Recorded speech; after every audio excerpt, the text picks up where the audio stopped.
Hello everybody, welcome to Snyder's Inc. And today we got another MrBallen one. This one, I thought he uploaded a new one Sundays, but he did one yesterday.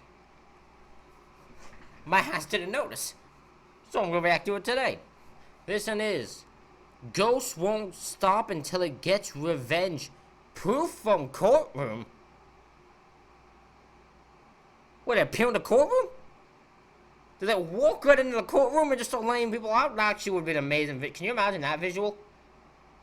In like a movie? Just a ghost walks in of like a dead person, maybe at their own funeral, just starts whooping the asses of anyone who took him out. That would have been amazing. That's actually an amazing visual.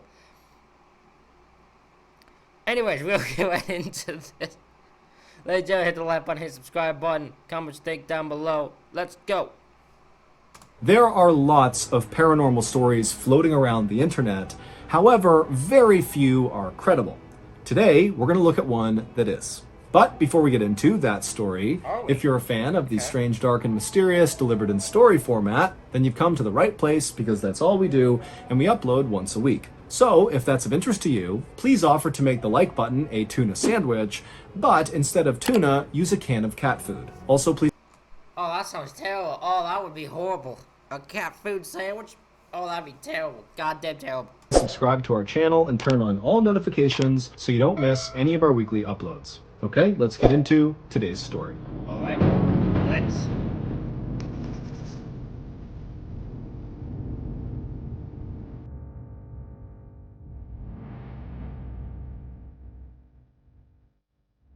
In the early evening of January 23rd, 1897, a black... What was it called? Mother Knows Best. That's what's called, okay. In the early evening of January 23rd, 1897, a blacksmith named Erasmus Shue stoked his fire... Look at this Erasmus Shue.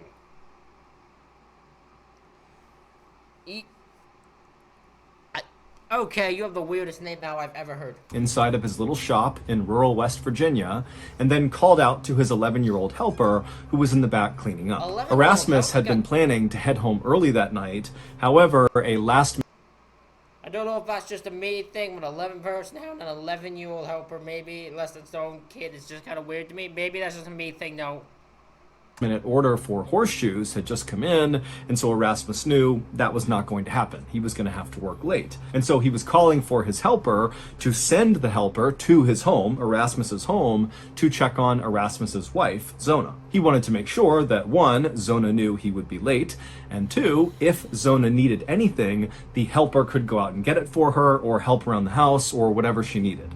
After the helper had left, Erasmus went back to poking at his fire, but his mind was not on the horseshoes he needed to make. Instead, it was on his wife, Zona. The couple hadn't told anyone yet, but Zona was pregnant. Erasmus and Zona had only just met a couple of months earlier, but they had fallen in love very quickly. Zona was 23 years old, and she had beautiful dark hair and dark eyes and a quick sense of humor. She was a total free spirit who had grown up on a farm, and she had never really been away from home. When Erasmus had arrived in the little village called Livesey's Mill, which was located near a river at the foot of this mountain and was right near where Zona lived, he and Zona had noticed each other right away. Erasmus, who was quite a bit older than Zona, he was 35 years old, was tall and handsome.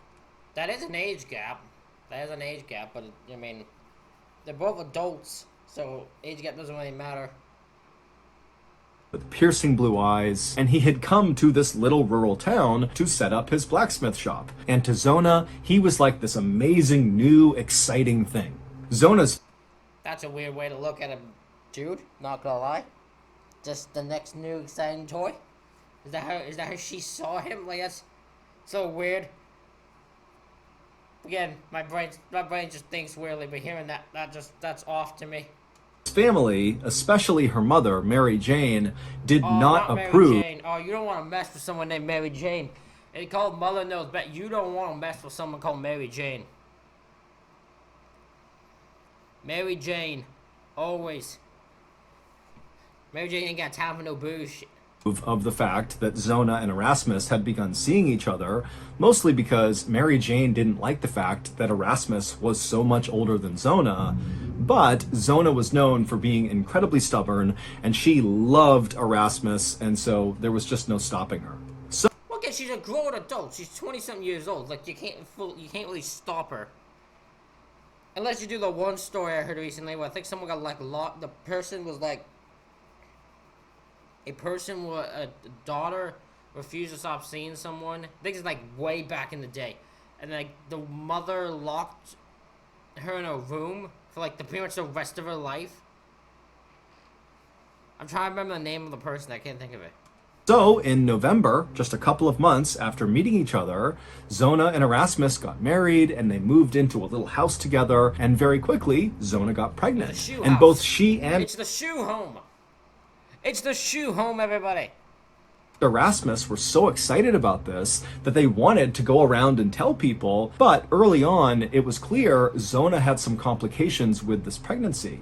She was sick all the time and she just seemed really unwell, and the doctor who was seeing her knew that it likely had to do with her pregnancy. And so the couple decided that they should just wait and let the pregnancy develop a bit before announcing the news. So, on this late January day, Erasmus began hustling to finish these horseshoes because he really wanted to get home and be there for Zona and make sure she really was okay. And so as Erasmus thought about Zona, the steel he was heating inside of this fire was glowing bright orange and was ready to be forged into shape. And so Erasmus got his hammer and he got to work. Meanwhile, Erasmus's 11-year-old helper had arrived at Erasmus and Zona's house, and the helper walked through the gate up to the front door of this little 2-story home, and he knocked on the front door. But Zona did not come to the door, which the helper thought was odd, because Zona was someone who was always bustling around the home and was very quick to open the door and chat with neighbors. And now, standing in front of this door, the helper couldn't even hear a sound inside of the house. It was like no one was home. And so the helper knocked again, and after some more silence, he just reached down and tried the doorknob and found it was unlocked, and so he swung the door in. And right away, the helper noticed that this is a weird situation to me. I don't know how I feel about it. Like, I don't know how I feel about when the story would be like, yeah, the person just kind of opens the door and just lets themselves in. I understand that, like,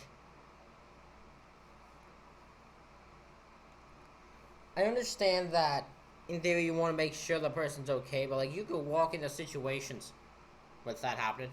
That the house was totally dark. None of the lamps were lit, even though the sun was setting fast. And so the helper stepped inside of the house and continued to call out for Mrs. Shu, but there was no answer. And at some point, as the helper turned a corner and looked towards the base of the stairs that led up to the second level, he froze. Because lying on the ground was Zona. She was lying perpendicular to how the stairs run, on her back with one arm over her chest, like she was sleeping at the foot of the stairs. And so at this point, the helper is scared. He doesn't know what's going on here. Obviously something is wrong. And so very slowly, the helper began moving closer and closer to Zona. And when he was practically right on top of her, he yelled out her name one more time. And when she didn't call back and her chest wasn't moving and she was just totally still, he knew obviously something was terribly wrong. And so the helper at this point turned around and sprinted out of the house and ran back to his own house. And when he got there, he ran inside and he told his mother that he thought Mrs. Shu, Zona, was dead. And so the mother told the helper, run back to the blacksmith shop and tell Erasmus to go home right now. I'll get the doctor. It would take the local... It's insane that this is how this thing worked at this time. I guess there was no, like, sheriff, or there was no phone at this time, I guess. They're like, he ran to his house and be like, Mom, I think Mrs. Shu is dead.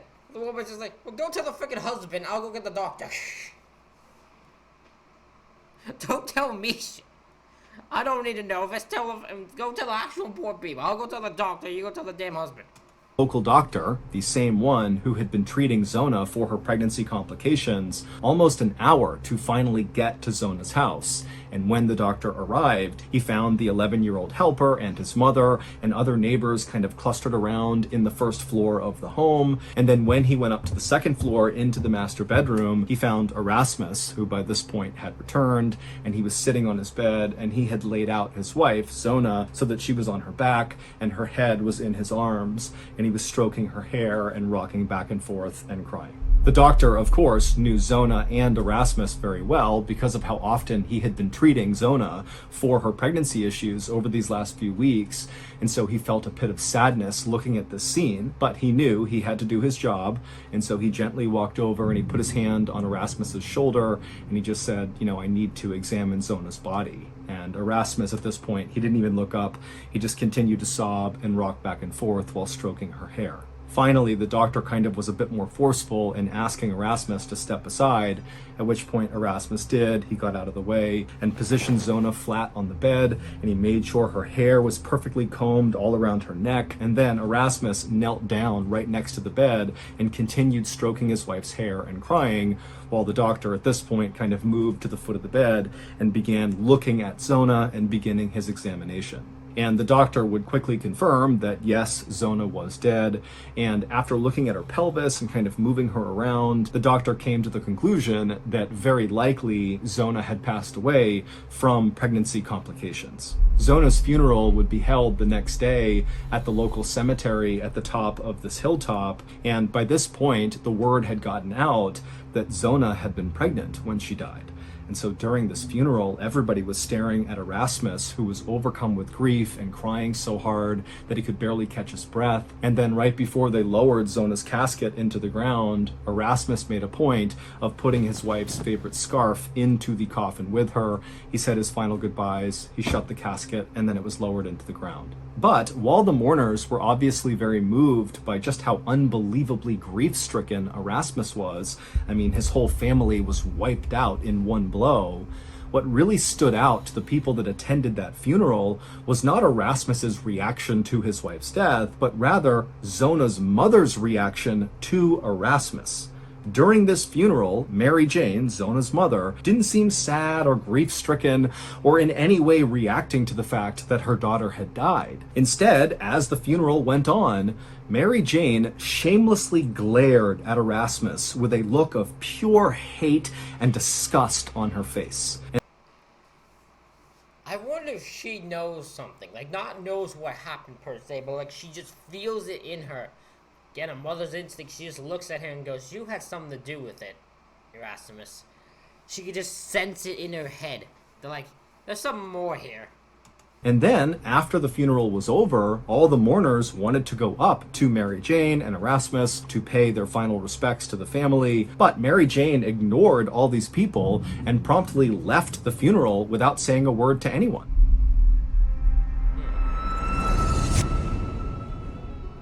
Lately, me and old Seagull Lung have been eating pretty healthy, and so we decided last Friday to finally have a cheat meal. And so for hours we deliberated over which delicious food we were going to enjoy, and we settled on a piping hot plate of eagle tonsils and a couple of hunks of undercooked cheetah meat. Now, the next morning when we woke up, we expected to feel rejuvenated, refreshed, but instead we felt like we had spent the night before sucking down weird bird tonsils and strange exotic meats. And so as I stumbled out of my bed to go to the bathroom to vomit, Lungy was already in there, and he looks at me and he says, "Papaye, deberíamos ter ficado con HelloFresh," which of course in Portuguese means, Papa, we should have just stuck with HelloFresh. And of course, the Lung was right, because HelloFresh offers actually good tasting food, and they deliver everything you need to make it right to your doorstep. HelloFresh cares about quality, which is why all of their seasonal ingredients are picked at peak ripeness and arrive from the farm to your table in 7 days or less. And don't worry if you're not a great cook, because HelloFresh's foolproof recipes are super easy to follow. Go to HelloFresh.com and use code MrBallen16 for 16 free meals plus free shipping. Is HelloFresh just American? Is there a Canadian version of HelloFresh? Because I'm pretty sure this is just American. Again, that's HelloFresh.com. Use code MrBallen16. Okay, back to the story.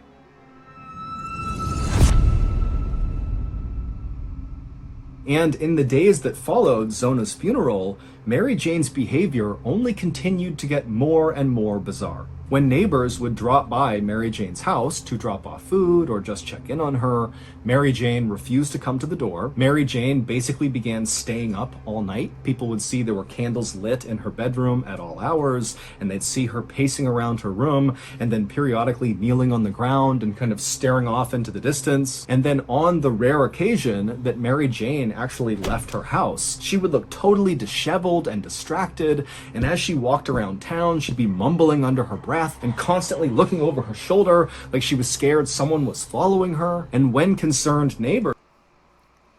She become paranoid of Erasmus. Does she think he's gonna come take her out? Cause maybe she knows what happened to her daughter.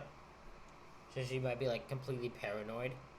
Came up to Mary when she was out of her house. She refused to make eye contact with them, didn't want to talk to them, and as fast as she could would get away from them. Whatever was going on with Mary Jane, her husband was not willing to talk about it to other people in town. However, they did notice that he had begun sleeping in the barn, so he was not even staying in the house with his wife. And then, on the morning of February 21st... Oh my god, so Mary Jane's husband is like, I want no part of whatever the heck is going on with you. I don't know what's going on with you, Mary Jane, but I'm going to sleep in the barn until you get this thing settled. Like, whatever you're trying to do, I ain't want no part of it. So about a month after Zona had died, Mary Jane walked out of her house looking totally clean cut. She was not disheveled. She was not looking over her shoulder. She wasn't muttering to herself. She was standing tall, moving with a purpose, looking totally coherent. And as she moved, the only emotion people could see on her face was anger. And so Mary Jane, angrily, walking with a purpose, walked her way to the local prosecutor's office, and instead of knocking and waiting to be let inside, she just opened the door and barged right inside. The prosecutor knew Mary Jane and knew how strange she had been acting over these last few weeks, and so when she came inside, he was alarmed at her sudden presence, but he was also pretty curious as to what was going on. And so when she came in and demanded to speak to him, he was happy to go into his office and take a meeting kind of simply out of curiosity. But once the two of them sat down in his office, Mary Jane proceeded to tell this prosecutor this totally outlandish story about her dead daughter, Zona, that at first made the prosecutor think, okay, clearly Mary Jane has lost her mind. That's what's been going on over the past few weeks, all this grief of losing her daughter. So she had a story of what happened to her daughter, and this guy is probably thinking at the beginning. So I'm gonna assume the way he said it at the start, he started to think she lost her mind. So he probably just like, this woman doesn't know what to talk about. But as he's listening, the more she keeps talking, the more things started to add up. So interesting. Daughter has caused her to kind of snap.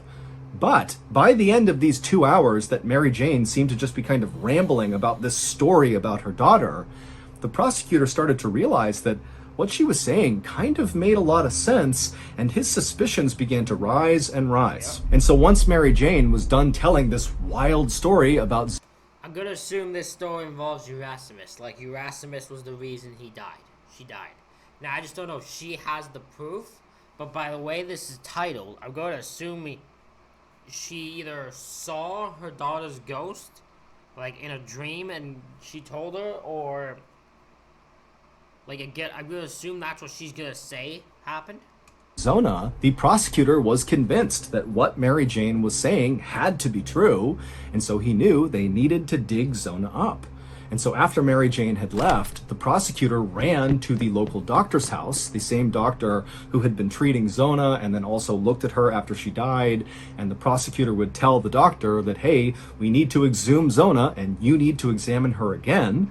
And the doctor at first was like, wait a minute, what's going on here? But then after hearing what the prosecutor had to say about this crazy story that Mary Jane had just told him, the doctor agreed that, okay, yeah, we do need to do this. And so the next day, February 22nd, a team of men with shovels, along with the prosecutor and the doctor, headed up to the Hilltop Cemetery where Zona was buried, and they... I'm going to assume Erasmus was unaware they were going to do this, because he probably would have put a stop to it. I have a weird feeling they didn't tell him about this. They dug her casket up, and then they carried the casket down to the local schoolhouse. And then once she was inside, the workers lifted her body, which was fairly well preserved because the ground was so cold. They lifted her body out and they placed it on a table, and then everybody left except for the doctor and the prosecutor. And once the room was clear, the doctor and the prosecutor began examining Zona all over again. And within about 30 seconds of this re-examination of Zona's body, basically at the exact same time, the doctor and the prosecutor, who were on either sides of the body, saw the thing that Mary Jane had alluded to in her wild story about her daughter. And so the doctor and the prosecutor, they're seeing this thing, they look up at each other and they can't believe it. Mary Jane's story had to be true. The following is Mary Jane's wild story. On the day of Zona's funeral, even though Mary Jane was overcome with grief over losing her daughter, the feeling that she really was harboring was hatred towards Erasmus. She hated Erasmus. She had always hated him. But now it was like her daughter is dead and she's forced to watch this guy sob and cry over her daughter's casket, when in her mind, she's like, this funeral is about her. It's not about you. And so the whole funeral... I wonder if other funerals are like this. I wonder if there's ever that feeling at a funeral. Like, if your parents don't approve of your situation, and then you have a sudden death, right? I wonder if parents ever have that, where they see a person grieving, and their thought is, it's not about you. You don't get to grieve. It's not about you. It's about her or him who is dead. I wonder if that's an actual thing that goes through people's mind at a funeral. She's just staring at Erasmus, channeling all of her energy towards hating him. But then, as she's doing this, a new emotion began to creep up on her that she couldn't quite describe. Basically, it felt like something was terribly wrong. And intuitively, Mary Jane felt like the only person who could explain what this thing was that was wrong, kind of in her life somewhere, was her daughter, Zona, who was obviously dead. And so this feeling that something is terribly wrong, it completely consumed Mary Jane's mind. And so by the end of the funeral, she wasn't mad at Erasmus. She was just thinking, how do I get in touch with my daughter? I need to get answers from my daughter. And so when the funeral ended, Mary Jane just left the funeral as fast as she could. She went home, she went into her bedroom, and she knelt down and she began to pray. Not for peace or strength in this difficult time, but instead, she prayed for her daughter's ghost to appear to her and tell...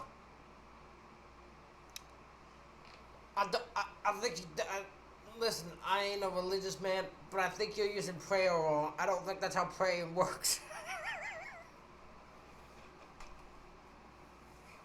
I could be wrong, but I don't think that's how praying works. I ain't religious, so I have no idea, but I'm pretty sure that's not usually how praying is for it works.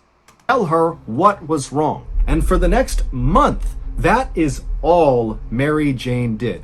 What woman, after 30 days, if you can't, if your ghost, if the ghost ain't showing up, she ain't showing up. Like, I don't know how long you planned on doing this until it showed up, but you can't just keep doing it. She was obsessed with this idea that she needed to basically conjure her daughter's ghost to tell her what this thing was that was wrong. And so that was why she was acting totally crazy. All she did was pray and then look for signs that her daughter's ghost had come or was on her way. And so she'd be up all night kind of looking around, hoping her daughter would suddenly appear. And then when she would go outside, the reason she was muttering is because she was still praying under her breath, and she was always looking over her shoulders because she thought her daughter would appear any moment. And God, that is like, I have never seen someone have a simple goal yet somehow come off so crazy in the span of it. Like, that is insanity, what she is trying to conjure up. then, finally, one night in the middle of February, so this is a month into Mary Jane's attempts to conjure her daughter's ghost, she was in her room, she was praying like she normally did with all of her candles lit, and all of a sudden, as she's kneeling down praying, this bright light appears in the middle of her room. What? And as this light suddenly appeared, the room began to get really cold. And Mary Jane is staring at this light thinking, this is my daughter. But then just as quickly as the light and the cold that came with it had appeared, it disappeared. And so Mary Jane was both really excited because she felt like, okay, the prayers are working. That had to be my daughter's ghost or some sign that my daughter's ghost is going to come here. And so Mary Jane just doubled down. I was about to say, even the thing, that's just reassurance, at least in her mind, that she has to keep going. She has to keep praying. On her prayers. She knew she was close to getting her daughter to show up. Yep. And so over the next 2 days, that bright light would appear 2 more times, and each time it would just quickly disappear. But again, Mary Jane is thinking, okay, something's happening. My prayers are working. And then finally, on the 4th night, as Mary Jane is in her bedroom praying, the light appears in the middle of her room. It starts to get cold, but then instead of the light disappearing, Mary Jane would describe seeing her daughter kind of step out of this light and suddenly appear in the room. What? Mary Jane said that This is some supernatural, spooky type BS right here. her daughter was dressed all in black and her skin was very pale and her eyes were these dark pits and her hair was straight down right over her shoulders, and she was staring at her mother. And Mary Jane, when she saw this, even though she had been trying for a month to get her daughter's ghost to appear, now that it seemed to be happening, she was terrified. Yeah. And so Mary Jane began backing up right as this ghost begins walking towards Mary Jane. But then Mary Jane, as she's up against the wall, tells herself, you have to be strong. You need to talk to the ghost. You need to figure out what's wrong. And the only question that Mary Jane was able to come up with was, how did you die? And when she asked this question, Zona's ghost came to a stop. And then when Zona opened her mouth, dirt poured out. And then with a raspy, low voice, she began to tell her mother a story. She told her that Erasmus appeared to be this wonderful person to the community, but behind closed doors, he was a monster. That seems to be the case most times. If you look at most guys who are, like, present themselves as the most greatest person, the nicest person and all that, behind the scene or in person, they're usually bad behind closed doors. Hit her and screamed at her over the littlest things. And then on the night of January 22nd, so one day before Zona would be discovered at the base of the stairs by Erasmus's helper, Zona's ghost would tell Mary Jane that Erasmus had become enraged at Zona over the food she had made that night for dinner. He had wanted meat and she had made something else, and so he was furious. And when Zona tried to tell Erasmus that she would make more food, or there was other food for him to eat, to just please calm down, Erasmus stood up and he grabbed Zona by the neck and he lifted her off the ground. And right at this moment in this story that Zona's ghost is telling Mary Jane, the ghost would stop speaking, and this look of abject terror would come across the ghost's face, as if she was suddenly reliving this moment that happened with Erasmus. Wow. And as she's standing there with this horrible look on her face, the ghost began to levitate off the ground, and then it opened its mouth. And as it did, no sound came out, but instead, it was like all the air in the room was getting sucked into this ghost's open mouth. And then all of a sudden, there was this loud cracking sound as the ghost's head suddenly violently whipped around 180 degrees. What the fuck? What? Hold on. This is some supernatural. This is a whole movie type shit. What the fuck? What is going on? What the fuck? What? What the fuck? But the ghost's body was still facing towards Mary Jane. Oh. And after this happened, Mary Jane is sitting there totally dumbstruck, and the ghost suddenly drops back down onto the ground, still with their chest facing Mary Jane, but their face pointing behind them. And then Zona's ghost turned around and began walking out of the room, and because she had turned her body around, that meant her head, which was facing the wrong way, was now oriented towards Mary Jane again, and Mary Jane would say the ghost was smiling, and then right before Zona's ghost left, she would say to her mother, "Now do you see what he did to me?" And then There was no way this is actually a true story. There was no way. This sounds so overly top ridiculous. This has to be fake. This has to be fake. There was no way. MrBallen, you cannot convince me this is real. No fucking way. There was no way. Zona just vanished and the room became warm again, and Mary Jane, who was suddenly feeling so exhausted, just sat down on the bed and wept. Mary Jane had the next morning promptly gotten up and rushed to the prosecutor's office and told him the story of seeing her daughter's ghost and how the ghost had told her that Erasmus had throttled her and that was what killed her. Now, the prosecutor was really moved by Mary Jane's story, but it was when he rushed to the doctor to ask about re-examining Zona's body to see if she had marks on her neck from where she could have been throttled. That was when the doctor actually told the prosecutor that when he did the examination of Zona's body on the day she was found, he would say that Erasmus spent the entire examination at the head of the bed, cradling Zona's head and brushing her hair. But now that he was thinking about it, he could have been covering up her neck with the hair. And then also they thought about the funeral when, right before Zona was lowered into the ground, Erasmus placed a scarf, claiming it was his wife's favorite, around her neck when she... That's clever. See, two things you look at without really thinking twice on. Him combing her hair in grief. Instead, he's actually covering up her neck to make sure the marks aren't seen. And then there, at the funeral, he puts a scarf claiming it to be her favorite around her neck. And this time, and it's just to hide the marks. That is like... It's a thing you wouldn't expect to see. You wouldn't look at twice.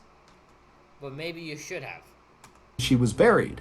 Again, perhaps trying to conceal the fact that there were marks on her neck. And when they did exhume Zona's body and they removed that scarf that Erasmus had placed, they would see there were marks all over her neck that looked like fingerprints. And then upon further examination, they would see that her neck was actually dislocated and that her windpipe had been crushed. Erasmus would be arrested for the murder of his wife just minutes after the doctor and prosecutor, basically at the same time, saw the marks on Zona's neck during their re-examination. During Erasmus's trial, Mary Jane would take the stand and she would tell the story of her daughter's ghost coming to her and explaining that Erasmus had killed her.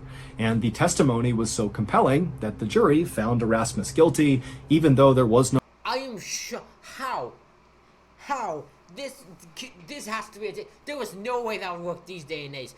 These days, no matter how compelling and honest, and even if everything matched it, because of the fact the way that story would have been told, there was no way that would have worked in court. There's no way they would have allowed that to go in court. They would have just said the mother is insane and lost her mind. She's grief-stricken. She has a hatred for Erasmus, so it doesn't.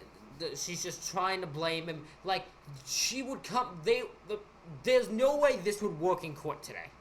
No motive. Basically, they convicted him on the strength of Mary Jane's ghost story. Erasmus would be sentenced to life in prison, but he would die just 3 years after being incarcerated from a mystery illness that passed through the prison. It would also turn out that Erasmus had been married 2 times before marrying Zona. One of his wives had divorced him for being abusive. The other wife died in a freak accident when she was helping Erasmus fix their chimney when all of a sudden a brick fell loose and hit her in the head. Today, there is a plaque right near the cemetery.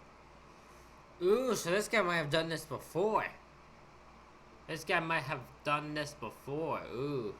In West Virginia, where Zona was buried, that reads in part, "Only known case in which testimony from a ghost helped convict a murderer." Oh, that.